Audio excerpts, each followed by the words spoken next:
Hello student, मैं विष्णु दिवाकर। इस video में हम बात करने वाले हैं बीए प्रोग्राम के सेमेस्टर 2 के जो स्टूडेंट हैं। जो एजुकेशन बुक है आपकी, मानव शिक्षा, संज्ञान और स्कूली शिक्षा। तो इस वाली यूनिट में से और इस वाले लेसन में से हम लोग जो है बात करने वाले हैं आज यूनिट नंबर 1, लेसन नंबर 1 की। मानव शिक्षा, संज्ञान और स्कूली शिक्षा में जो आपका यूनिट नंबर 1 में सबसे पहला लेसन है, प्रमुख संज्ञानात्मक प्रक्रिया, चिंतन, ध्यान और समस्या समाधान। तो स्टूडेंट, सबसे पहले तो मैं आपको ये बता दूं कि लेसन स्टार्ट करने से पहले हम चीज़ों को समझ लेते हैं कि जो एक्चुअल में जो हमारा फर्स्ट लेसन है कि प्रमुख संज्ञानात्मक प्रक्रिया। अब संज्ञानात्मक का अर्थ क्या होता है? तो साधारण शब्दों में मैं आपको बताऊं, सबसे पहले हम संज्ञान शब्द का मतलब समझते हैं। संज्ञान का मतलब है कि किसी बात को गहराई से जानना या फिर समझना। अब संज्ञानात्मक को हम समझ सकते हैं कोई बौद्धिक स्थिति, मनोवैज्ञानिक या मानसिक स्थिति, इसको हम संज्ञानात्मक कहते हैं। अब इस प्रक्रिया के अंतर्गत चिंतन, ध्यान, समस्या समाधान, ये सब चीज़ें इसके अंदर आती है। तो जो हमारा लेसन होने वाला है, तो प्रमुख संज्ञानात्मक चिंतन, इसके अंदर हम लोग जो है सारी चीज़ें समझेंगे अच्छी तरीके से और उसको हम पूरा कंप्लीट तरीके से समझ पाएंगे कि आखिर ये सब चीज़ें है क्या। अब सबसे पहले इसका इंट्रो देखते हैं कि इसके इंट्रो में क्या बोला गया है। तो मेरी अब उम्मीद रहेगी आप लोगों से, और आपकी भी उम्मीद मुझसे रहेगी कि मैं आपको जो है एक ही लेक्चर में, यानी कि एक ही वीडियो के अंदर पूरा लेसन कंप्लीट करा सकूं। वीडियो थोड़ी सी लंबी हो सकती है, पर आप लोगों को 2 की स्पीड या 1.75 की स्पीड लगाने के बाद आप लोग वीडियो को आराम से देख सकते हो, क्योंकि ये रिकॉर्डेड लेक्चर होता है। तो वीडियो को देरी ना करते हुए स्टार्ट कर लेते हैं। सबसे पहले इसका इंट्रोडक्शन समझते हैं। तो देखो, मैंने आपको क्या कहा था, क्वेश्चन कैसा भी आए आपके पेपर में, अगर आपने लेसन को अच्छी तरीके से समझा है, उसकी नॉलेज आपके पास 20% भी है, तो आप आराम से आंसर लिख सकते हैं। तो आपको सबसे पहले क्या करना है, अभी क्वेश्चन आंसर के बारे में नहीं सोचना। अभी सोचना है कि जो लेसन पढ़ाया जा रहा है, जो लेसन हम लोग पढ़ रहे हैं, क्या उसके बारे में जो जानकारी हम ले रहे हैं वो हमारे तक आई या नहीं आई। तो इसके इंट्रोडक्शन में देखते हैं कि चिंतन, धारणा, ध्यान, स्मृति, भाषा और समस्या समाधान, ये जितनी भी संज्ञानात्मक प्रक्रियाएं हैं, ये कुछ ना कुछ ऐसी प्रमुख विशेषताएं इनको माना जा सकता है जो मानव को अन्य प्रजातियों से अलग करती है। अगर हम संज्ञानात्मक विशेषताओं की बात करें तो उसके अंदर सोचना, समझना, ठीक है, किसी चीज़ को याद करना और किसी भी भाषा का प्रयोग करना, तो ये सारी चीज़ें जो है मानव को क्या करती है कि जो लाखों करोड़ों अरबों जो प्रजातियां हैं ना, उन सभी प्रजातियों से बिल्कुल अलग, ठीक है, स्पेशल बनाती है, यूनिक बनाती है। ऐसी बहुत सारी चीज़ें हैं और बहुत सी चीज़ें हैं जो संज्ञानात्मक प्रक्रिया के परिणाम के रूप में देखी जा सकती है। जैसे अच्छी कविता, कोई अच्छी कविता लिख देता है, कोई अच्छी कहानी, पेंटिंग, भवन, कंप्यूटर, रोबोट, ये सभी चीज़ें। अब सबसे पहला पॉइंट आया आपका चिंतन। तो देखिए, चिंतन का मतलब क्या है। चिंतन, अगर हम एक वर्ड जब सुनते हैं तो चिंतन का मतलब क्या है। तो चिंतन एक जो है बहुत जटिल प्रक्रिया है, बहुत ज़्यादा जटिल है, और ये सभी संज्ञानात्मक गतिविधियों का और उनकी प्रक्रियाओं का आधार है कि जितनी भी जो गहराई से जानना और समझने की जो सोच होती है ना, उसके अंदर चिंतन जो है सबसे प्रमुख है। अब इस परिवेश में प्राप्त सूचनाओं में हेरफेर और विश्लेषण शामिल इसके अंदर होता है। उदाहरण के लिए देखें, जब आप एक पेंटिंग देखते हैं, आप केवल पेंटिंग के रंग या रेखाओं और प्रहार पर ध्यान केंद्रित नहीं कर रहे, बल्कि आप दिए गए मूल विषय के परे उसके अर्थ की व्याख्या करते हैं। आप जानकारी को अपने मौजूदा ज्ञान से जोड़ने का प्रयास करते हैं, आप चिंतन करते हो, है ना। उसमें कलर भी हैं बहुत सारे, उसके अंदर चित्र बने भी हुए हैं, उसमें सब कुछ है, पर हम क्या कर रहे हैं, हम पूरे उसके मूल विषय को देखते हैं कि आखिरकार ये है क्या, किस तरीके से इस चीज़ के अंतर्गत क्या क्या चीज़ें बताई गई हैं, ठीक है, क्या बना हुआ है, कैसे बना हुआ है, हम उस पर विचार करते हैं। तो चिंतन हो गया। उसके बाद में हम यहाँ पर देख लेते हैं कि चिंतन की कुछ परिभाषाएं हैं। तो देखो, मैंने आपको पहले भी कहा था कि जितने भी आपके क्वेश्चंस आएंगे और जो भी आप आंसर लिखोगे, तो उसमें जितने भी विचारक हैं, किसी भी दो विचारक के बारे में आप जरूर उसके अंदर मेंशन कीजिए, जिससे कि एग्जामिनर जो है वो आपसे इंप्रेस हो जाए कि हाँ, बच्चे ने जो है जो चिंतकों के विचार भी इसके अंदर लिखे। क्योंकि देखो, चिंतन एक अंतर्निहित समस्या हल करने का व्यवहार है। मोहसिन के अनुसार, मोहसिन ने क्या बोला है कि जो चिंतन है वो क्या है, जो अंतर्निहित समस्या होती है ना, अंतर्निहित समस्या का मतलब जो सहज आपके अंदर है, जन्मजात है, यानी कि बहुत पहले से ही है, उसको हल करने का जो व्यवहार होगा, वही चिंतन है। अब दूसरा यहाँ पर एक और हम किसी, देखो, कॉलेनिक के अनुसार ले लेते हैं, बहुत छोटी इन्होंने बोला है कि चिंतन जो है वो अवधारणाओं का पुनर्गठन है। जो भी अवधारणाएं होती हैं, जितनी भी अवधारणा, यानी कि जो भी विचार होते हैं, आइडिया होते हैं, उनका पुनर्गठन करना ही क्या कहलाता है, चिंतन कहलाता है। ईजिली समझ में आ गया होगा यहाँ तक, है ना। तो उसके बाद अगर हम चलें तो यहाँ बोला गया चिंतन की प्रगति। अब चिंतन की प्रगति क्या है। तो देखो, चिंतन अनिवार्य रूप से एक संज्ञानात्मक गतिविधि है। किसी भी चीज़ को गहराई से जानना है, समझना है, तो हमें चिंतन करना होगा। और एक संज्ञानात्मक व्यवहार के सबसे महत्वपूर्ण पहलुओं में से एक इसको माना जाता है।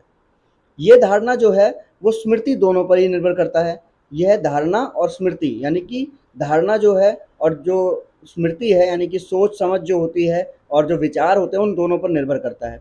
यह हमेशा किसी उद्देश्य को प्राप्त करने के लिए निर्देशित होता है। यह एक समस्या को सुलझाने वाला व्यवहार है। तो ये आपको यहाँ तक इसमें से 4 या 2 पॉइंट आपको अपने याद कर लेने हैं और उसमें से और कुछ नहीं करना है। तो यहाँ तक आपको समझ में आ गया। उसके बाद हम देखते हैं इसके तत्व कौन-कौन से, है ना?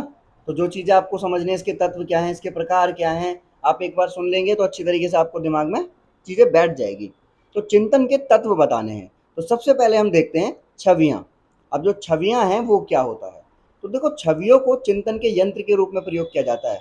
ये छवियाँ किसी वस्तु, व्यक्ति, दृश्यों के वास्तविक अनुभव की छवि हो सकती है, जो वास्तव में देखी, सुनाई और अनुभव की जा सकती है। ये मानसिक चित्र वास्तविक वस्तुओं और अनुभवों और गतिविधियों का प्रतीक है। तो छवि का मतलब क्या है कि जो भी इमेज हमारे सामने तैयार होती है, हमारी एक फोटो जो तैयार होती है, उस फोटो के बारे में समझना। ये तो सबसे पहला क्या चिंतन। हम किसी भी छवि को देखते हैं तो हम चिंतन करना स्टार्ट कर देते हैं, है ना? कोई भी हमने फोटो देखी तो हम उसके बारे में सोचना स्टार्ट कर देते हैं। तो ये सबसे पहला तत्व है। दूसरा आपका अवधारणा। अब अवधारणा को हम क्या बोलते हैं? अवधारणा का मतलब होता है आइडिया यानी कि कोई विचार। तो अवधारणा एक सामान्य विचार है जो एक सामान्य वर्ग के लिए और एक सामान्य वर्ग की सभी वस्तु या घटनाओं की सामान्य विशेषता का प्रतिनिधित्व करता है। एक उपकरण के रूप में अगर हम देखें यहाँ पर तो अवधारणाएं चिंतन में हमारे प्रयासों को बचाती है। ये जो विचार है, ठीक है, अगर एक विचार हमारे सामने तो हम क्या करते हैं, तो चिंतन करना ज़्यादा सहज नहीं समझते। जैसे इसमें बोला गया है कि उदाहरण के लिए मनुष्य नाश्वर है। आप एक विशेष व्यक्ति को नहीं समझते हैं, बल्कि सामान्य रूप से मानव जाति को देखते हैं, जिसमें महिलाएं भी शामिल हैं। इसमें सामान्यकृत मनुष्य की संकल्पना है। तो एक विचार एक अवधारणा है ना। तो हम विचार करें कि मनुष्य नाश्वर है, विशेष में लड़की हो लड़का हो, छोटी जाति हो बड़ी जाति हो, चाहे छोटा हो चाहे बड़ा हो, बुढ़ा हो जवान हो, कोई भी हो, सबको हम एक ही जगह से देख रहे हैं, तो एक ही विचार से देख रहे हैं। तो चिंतन का जो दूसरा तत्व है वो क्या है? अवधारणा है। समझ में आया? तीसरा आता है आपका प्रतीक और चिन्ह। अब प्रतीक और चिन्ह की अगर हम बात करें तो देखिए ये वास्तविक विषयों, अनुभवों और गतिविधियों के विकल्प के रूप में प्रतिनिधित्व करते हैं। उदाहरण के लिए कोई ट्रैफिक की लाइट हो गई, रेल का सिग्नल हो गया, स्कूल की घंटी हो गई, ये सभी चीज़ें क्या है? ये कहीं ना कहीं प्रतीक और चिन्ह है। अब इस प्रकार प्रतीक और संकेत चिंतन को उत्तेजित और प्रेरित करते हैं। जब कोई इसे हम चिन्ह देखते हैं, कोई हम ऐसे प्रतीक देखते हैं, तो हमारा जो ब्रेन है और तेजी से काम करता है और हम उसको वो जो चिंतन प्रक्रिया है वो क्या करती है? उसको उत्तेजित कर देती है, उसको उद्दीपित कर देती है, आगे बढ़ा देती है। और वह हमें तुरंत बता देती है कि क्या करना है, क्या कहना है और कैसे कार्य करना है। ठीक है, तो ये भी आपको क्लियर हो गया होगा प्रतीक और चिन्ह। फिर आता है उसके अंदर भाषा। भाषा यानी कि लैंग्वेज। अब ये ना केवल जो संचार है उसके लिए एक कड़ी के रूप में कार्य करता है। भैया ऐसा नहीं है कि आपके पास में जो भाषा है यानी कि आप जो लैंग्वेज आप बोलते हो वो लैंग्वेज सिर्फ और सिर्फ आपको कम्युनिकेशन के लिए काम देती है या फिर एक जगह से दूसरी जगह पर लोगों के बीच के जो है विचारों को जोड़ती है, ऐसा नहीं है। बल्कि अगर इसका अच्छी तरीके से उपयोग किया जाए तो ये आने वाले टाइम में आपके लिए बहुत ज़्यादा लाभदायक भी होगी। जब कोई व्यक्ति शब्दों और वाक्यों को पढ़ता है, लिखता, सुनता और किसी भी भाषा में हाव-भाव को देखता है, तो वह चिंतन के लिए प्रेरित होता है। अगर हम किसी भी भाषा को सुनते, सामने वाले ने कुछ बोला तो हम उसमें क्या कर रहे हैं? हम चिंतन कर रहे हैं ना। तो ये उसका तीसरा तत्व है कि भाषा भी हमारा उसके अंदर जो है एक तत्व माना जाता है। फिर आता है मस्तिष्क का कार्य। अब भाई मस्तिष्क यानी कि ब्रेन। अब चिंतन मुख्य रूप से क्या करता है? मस्तिष्क का एक कार्य है। अब हमारे मन को चिंतन प्रक्रिया का मुख्य साधन कहा जाता है। हमारा जो मन है वो सबसे ज़्यादा सोचता है। हमारी ज्ञानेंद्रियों के अनुभव का कोई अर्थ नहीं होता। इस प्रकार हम मन की कोशिकाओं द्वारा अनुभवों को ग्रहण किए बिना, किसी अर्थ की उचित व्याख्या किए बिना उत्तेजक कारकों और चिंतन करने के कारणों के रूप में भी कार्य नहीं कर सकते। अब मानसिक चित्रों के अंदर छवियों को केवल मस्तिष्क द्वारा संसाधित किए जाने पर संग्रहित पुनर्निर्माण उपयोग में लाया जा सकता है। तो मस्तिष्क का कार्य क्या है कि भाई हमारी चिंतन प्रक्रिया में जो होता है वह हमारे मस्तिष्क की गतिविधियों का कार्य या उत्पादक है। हमारा जो मस्तिष्क है इसका जो भी कार्य है, जो उसका उत्पादन है यानी कि जो उसका उत्पाद है, जो भी वो चीज़ बाहर आ रही है वो सब किसकी वजह से आ रही है? मस्तिष्क का कार्य है, पर वो आ किसके लिए? चिंतन की वजह से आ रही है। किसकी वजह से? चिंतन की वजह से वो चीज़ सामने आ रही है। आगे अगर हम देखें थोड़ा सा इसमें चिंतन के प्रकार। अब इसके अंदर जो इसको वर्गीकरण किया हुआ है, इसको कुछ श्रेणियों में बांटा गया है। सबसे पहला आता है बोधात्मक, है ना? अब बोधात्मक या मूर्त चिंतन, यह इस प्रकार का आधार चिंतन का सबसे सरल रूप है जिसमें किसी के अनुभव के अनुसार अनुभूति की व्याख्या, उसे ठोस सोच भी कहा जाता है, क्योंकि ये वास्तविक मूर्त वास्तवों और घटनाओं की धारणा पर किया जाता है। इसमें होता है कि भाई किसी, जैसे मैंने कहा गांधीवादी विचारधारा, तो गांधी जी की विचारधारा थी, उनके अनुभव के अनुसार हमें पता चला है, तो वो कौन सा, वो किस में आ जाएगा, वो मूर्त चिंतन में आ जाएगा। फिर आता है अमूर्त चिंतन। इसमें क्या होता है, बोधात्मक चिंतन में विपरीत इस पे वास्तविक वस्तु और घटनाओं के अनुभव की आवश्यकता नहीं होती। ये एक अमूर्त चिंतन है। यहाँ पर सिर्फ और सिर्फ जो है, इसमें क्या बताया जाएगा कि इसमें जितनी भी अवधारणाएं हैं, जो विचार होते हैं, सामान्यीकृत वस्तु और भाषाओं का उपयोग होता है, इसे बोधात्मक चिंतन से बेहतर माना जाता है। और क्योंकि ये समझने और समस्या सुलझाने के प्रयासों की बचत करता है, क्योंकि ये क्या होता है, ये तो डायरेक्ट है। और ऊपर वाले में क्या था, मूर्त चिंतन के अंदर बताया गया था कि ये जो है मूर्त चिंतन किसी के द्वारा एक्सपीरियंस लेकर, और इसमें क्या होता है, इसके अंदर ऐसा कुछ नहीं होता है। अब चिंतनशील चिंतन, ये चिंतन को भी चिंतनशील होना पड़ेगा, मतलब ये चिंतन का कुछ उच्च रूप है। इसको सरल शब्दों में अगर हम यहाँ पर देखें तो समझेंगे, इसका उद्देश्य है कि साधारण समस्याओं के बजाय जटिल को हल करना। उन्होंने क्या बोला, चिंतनशील चिंतन का मतलब क्या है कि आपके सामने अगर दो समस्याएं हैं, एक में लिखा हुआ है भाई 2 + 2 इसका आंसर लिखो, और एक में लिखा हुआ है क्या कहते हैं, 2 + 5 = 10 भाग 3 घटा 4, इस तरीके से, तो आप कौन सा उठाओगे, आप सबसे पहले वाला करोगे। पर चिंतनशील चिंतन क्या होता है, इसका मतलब होता है कि जब आपके सामने जो है, इसका साधारण समस्याओं के बजाय जो जटिल समस्याएं हैं,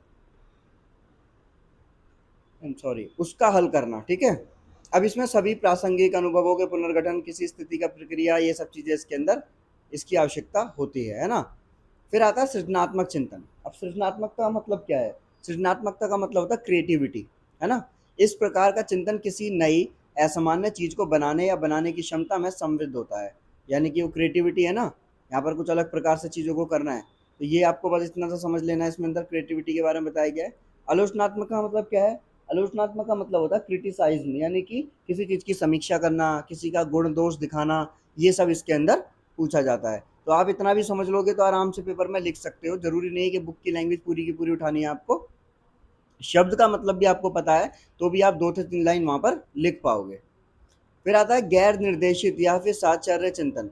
ये कई बार हम खुद को एक अनूठी प्रकार की चिंता में लगे हुए पाते हैं, है ना। अब क्या करते हैं, बहुत बार ऐसा होता है कि कुछ कुछ ऐसे चिंतन होते हैं, जैसे कि मैंने कहा भाई कोई सपना है, कोई कल्पना है, कोई भी इल्यूजन है।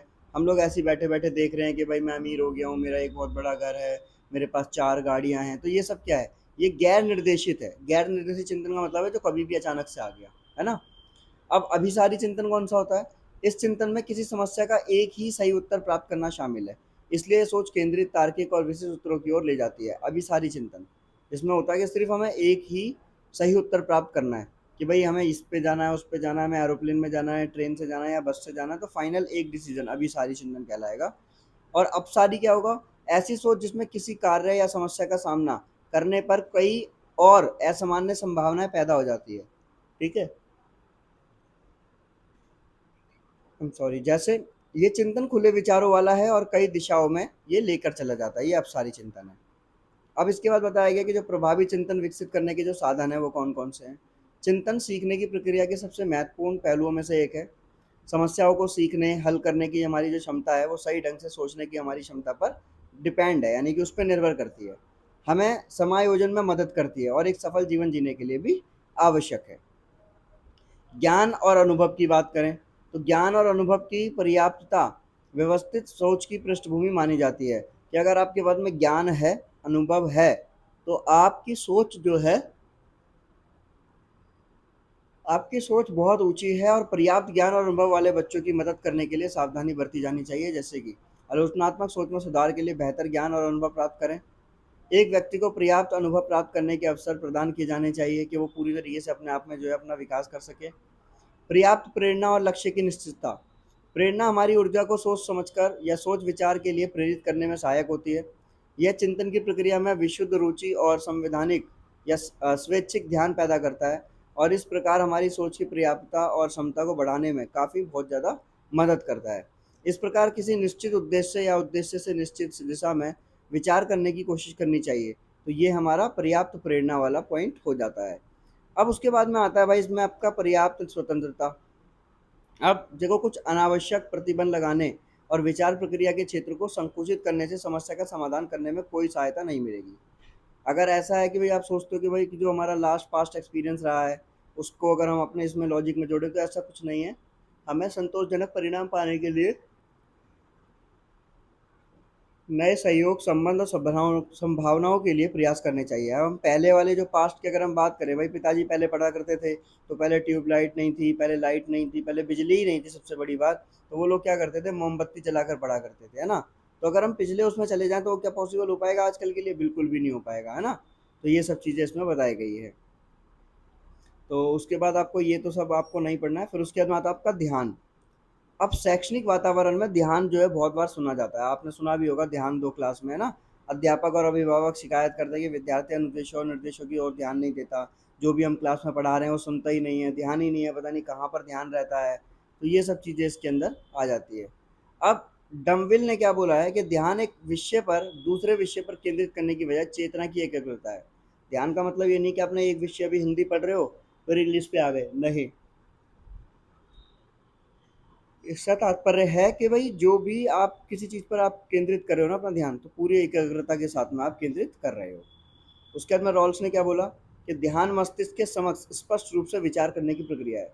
कि दिमाग के सामने जो सबसे स्पष्ट रूप में जो काम करने की जो प्रक्रिया है वो ध्यान मस्तिष्क के समक्ष, यानी कि वो सिंपल सी बात की गई है ध्यान के बारे में, कि ध्यान को लेकर यहाँ पर बोला गया है, ठीक है।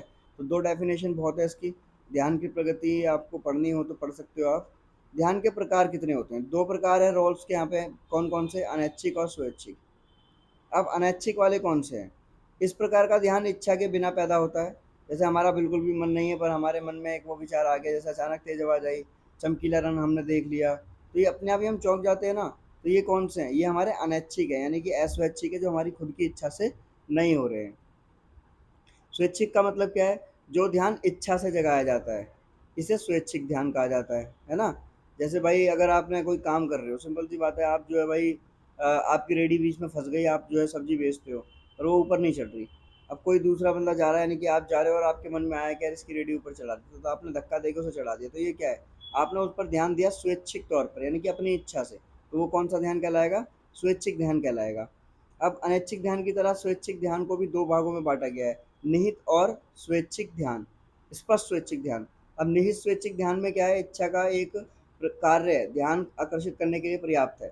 इच्छा का जो एक कार्य जो है ना वो सबसे पहले ध्यान को आकर्षित करने के लिए काफ़ी होता है।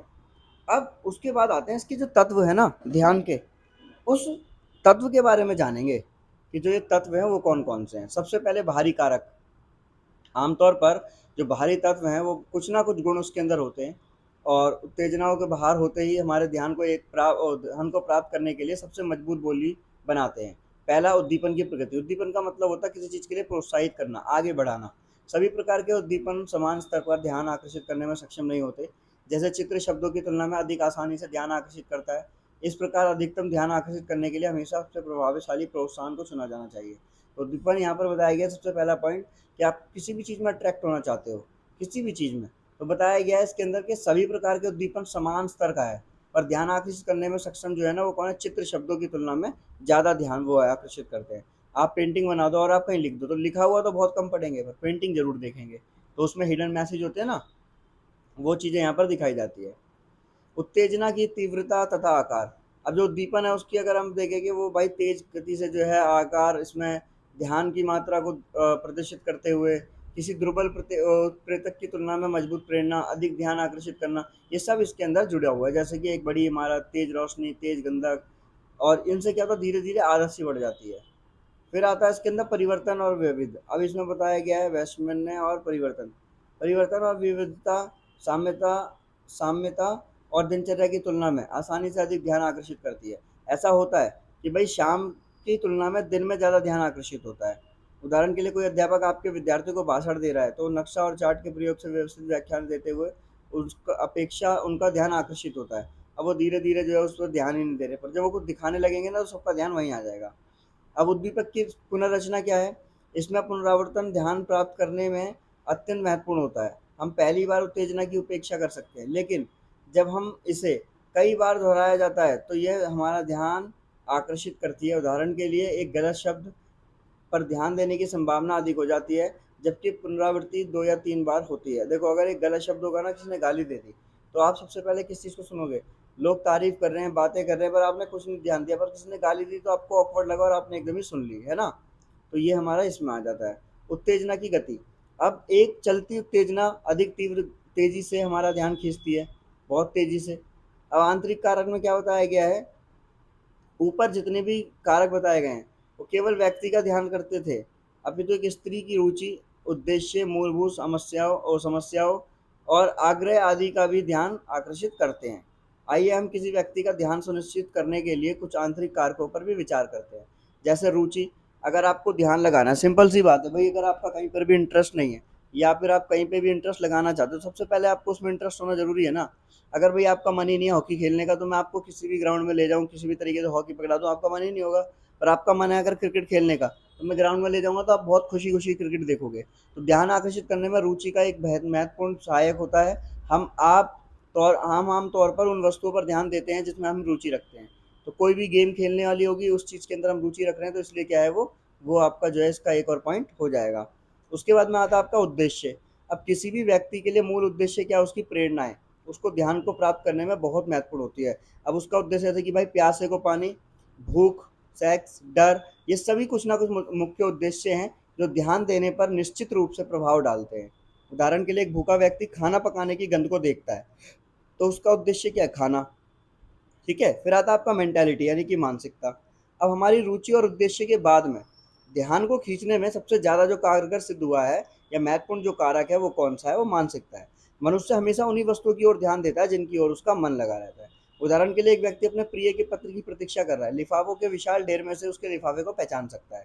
अगर भाई आपको किसी ने लव लेटर लिख दिया, तो वो लव लेटर को आप बहुत अच्छी तरीके से ढूंढोगे, चाहे 2 घंटे हो जाएं, पर आप थकोगे नहीं।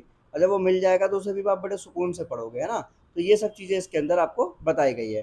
फिर आपका इसमें जो आता है आपका समस्या समाधान। अब सबसे महत्वपूर्ण जो संज्ञानात्मक प्रशिक्षण में दिया गया है, वो सीखने के दौरान जो होता है वो है समस्या समाधान, प्रॉब्लम सॉल्विंग। आपको पता होगा कि आपके लाइफ में जो है ना, there are multiple problems in your life, but even still you are thinking that how will I change my life, कि मैं अपनी लाइफ को कैसे चेंज करूं। भाई आप अपनी लाइफ को चेंज मत करो, क्योंकि आपने तो वैसे ही बहुत सारी चीज़ें स्ट्रगल कर लिया है। और अगर आप स्ट्रगल कर रहे हो तो बड़े खुश रहिए, क्योंकि आने वाला टाइम आपका होने वाला है। तो समस्या समाधान के बारे में हम देखेंगे यहाँ पर। अनीता वुल्फ ने क्या बोला है कि समस्या के समाधान के नए समाधान तैयार हो रहे हैं, जो पूर्व के विद्वान नियमों के सरल उपयोग के बाद में लक्ष्य को प्राप्त कर सकते हैं। कि जो पहले के टाइम पर जब चीज़ें बनती थी ना, जब टेक्नोलॉजी की अगर हम बात करें, तो पहले ट्रेन चलती थी कैसे? पहले ट्रेन चलती थी कोयले से, तो कोयला खुद डाला जाता था उसमें। अब क्या होता है, भाई इलेक्ट्रिसिटी यानी बिजली से चल रही है, ऊपर वायर कनेक्ट कर दिया और उसी को टच करके जो है वो ट्रेन चल रही है ना? तो ऐसे यहाँ पर आपके विचारकों के नाम आपको पता चल गए। अब इसके चरण है, जैसे कि IDEAL, यानी कि समस्या में यहाँ पे बताइए, समस्या की पहचान करें, ठीक है। Identify the problem.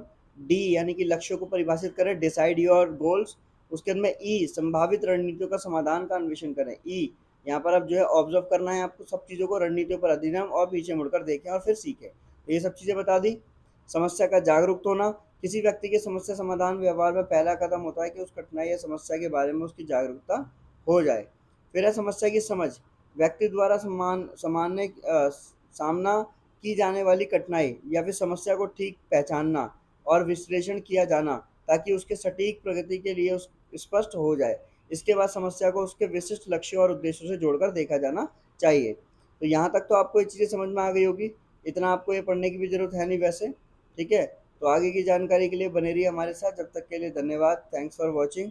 और आप सबका इतना सारा प्यार देने के लिए भी बहुत ज़्यादा धन्यवाद।